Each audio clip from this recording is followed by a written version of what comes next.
Hello बच्चों। तो बच्चों आज आपका फिर स्वागत है आपके अपने चैनल जिसका नाम है सार्थक कॉमर्स वाला पर। तो अभी हमारी एक पेपर सीरीज़ चल रही है क्योंकि सेमेस्टर 1 के पेपर चल रहे हैं, इसलिए मैं पेपर के बेस पे ही आपके लिए वीडियोस ला रहा हूँ और कंटेंट ला रहा हूँ। तो प्लीज़ इस कंटेंट को पसंद कीजिए, लाइक कीजिए, शेयर कीजिए और चैनल को ज़रूर सब्सक्राइब कीजिए अगर पसंद आ रहा होगा। तो आज की इस वीडियो में हम बात करने वाले हैं दिल्ली यूनिवर्सिटी के 2023 बिज़नेस लॉ के पेपर की। यहाँ पे वही है, ड्यूरेशन 3 आवर्स की है, मैक्सिमम मार्क्स 90 हैं। बीकॉम ऑनर्स का पेपर है, valid for all universities, valid for all courses like BCom honours और इफ़ बीबीए एज वेल। ठीक है, तो आज हम सिर्फ पेपर को देखने वाले हैं कि क्या क्वेश्चन आ रहे हैं और उसके बेस पे मैं एक और वीडियो आज या कल तक अपलोड करूँगा जिसमें मैं आपको बताऊँगा जो मोस्ट इम्पॉर्टेंट टॉपिक्स हैं जो आप पढ़ सकते हो अगर आपने पेपरों तक भी कुछ नहीं पढ़ा है। वैसे बिज़नेस लॉ का जो सिलेबस है वो बहुत ज़्यादा वाइड है, इसलिए ऐसा बोलना बहुत मुश्किल होगा क्योंकि अगर किसी ने कुछ नहीं पढ़ा है तो उसे बहुत कुछ कवर करना पड़ेगा एक दिन पहले, चाहे वो उसका आधा ही क्यों ना हो, लेकिन उस हिसाब से वो बहुत ज़्यादा है। अब हम पेपर को देखते हैं कि कैसे कैसे पेपर बनाया गया है। तो मैंने यहाँ पे क्वेश्चंस के साइड में लिखा है कि वो कौन सी यूनिट से आए हैं। तो बिज़नेस लॉ में 5 यूनिट है, जिसमें अगर मैं देखूँ पहला जो क्वेश्चन आया है वो आया है ट्रू फॉल्स का, जिसमें आपको स्टेटमेंट्स के लिए एक वैलिड रीज़न देना है। और अगर आप मार्क्स देखो 12 मार्क्स यानी कि 4-4 मार्क्स के आए तीनों, तो उस हिसाब से ही आपको ट्रू फॉल्स में उनका रीज़न लिखना पड़ेगा। ये तीनों जो क्वेश्चंस हैं ये मैंने देखा कि ये यूनिट 1 से आए हैं और जो इसका बी पार्ट है माइनर वाला वो भी किससे आया है, यूनिट 1 से ही आया है।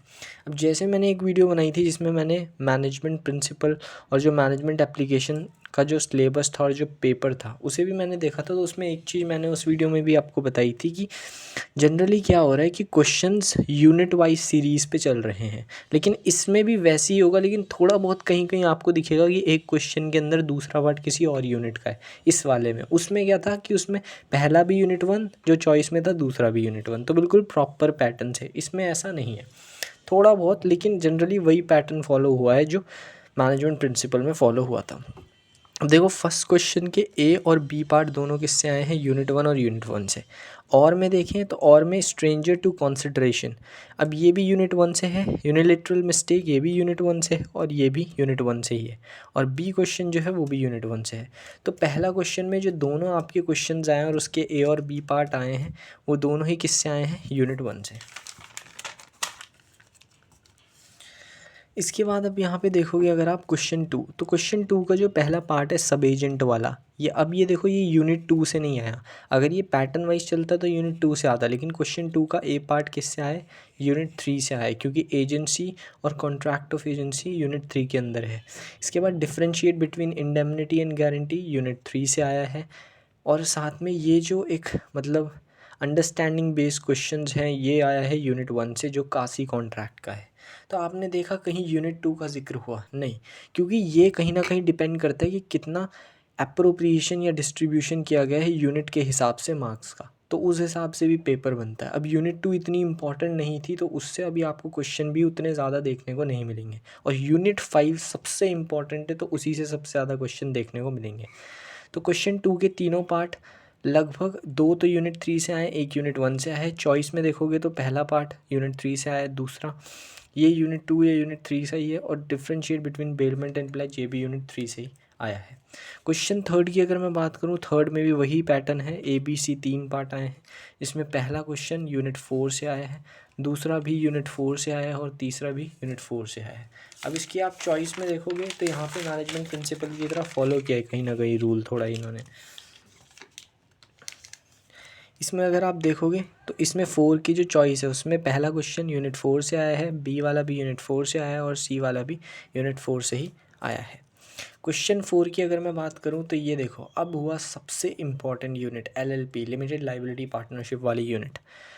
पहला क्वेश्चन यूनिट 5, दूसरा यूनिट 5, तीसरा यूनिट 5। ये क्वेश्चन 4 के तीनों पार्ट यूनिट 5 से हैं। अब देखो चॉइस में और के बाद क्वेश्चन 4 का ही दूसरा जो चॉइस वाला क्वेश्चन है, पहला पार्ट यूनिट 5, दूसरा पार्ट यूनिट 5, तीसरा पार्ट यूनिट 5, इनमें आपको LLP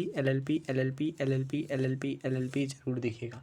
और ये LLP ही सबसे इम्पॉर्टेंट यूनिट है, ये मैं बता रहा हूँ। तो कोई बच्चा अगर 1 या 2 दिन पहले तैयारी कर रहा है तो वो LLP को फर्स्ट मोस्ट टारगेट करे। और सबसे अच्छी बात LLP की ये है कि इसमें थ्योरेटिकल पोर्शन है और कहीं ना कहीं लिमिटेड लाइबिलिटी पार्टनरशिप आप पहले भी पढ़ चुके हो, तो इसको ज़रूर कवर कर ही लेना। इसके बाद लास्ट क्वेश्चन 5 में अगर आप देखो तो अब यहाँ पे पहला पार्ट मिला है हमें, पहला एक क्वेश्चन मिला है यूनिट 2 का, सिर्फ एक अभी तक, और पेपर का लास्ट क्वेश्चन है। सी क्वेश्चन, फिर LLP यूनिट 5, चॉइस में देखोगे तो ए क्वेश्चन ये मिला है यूनिट 2 का, फिर देखोगे यूनिट 5। तो ऐसी 5 क्वेश्चन आएंगे, उसके 1, 2 या 3 पार्ट्स आ सकते हैं और पार्ट्स में यूनिट वाइज डिस्ट्रीब्यूशन हो सकता है। तो यही थी आज की वीडियो, जिसमें मैंने आपको बिज़नेस लॉ का जो दिल्ली यूनिवर्सिटी का एग्ज़ाम था, जो पेपर हुआ था 2023 करंट ईयर का ही, उसको ही मैंने आपको एनालाइज़ करके दिखाया, जो कि हर यूनिवर्सिटी के लिए बहुत ही हेल्पफुल और वैलिड रहेगा।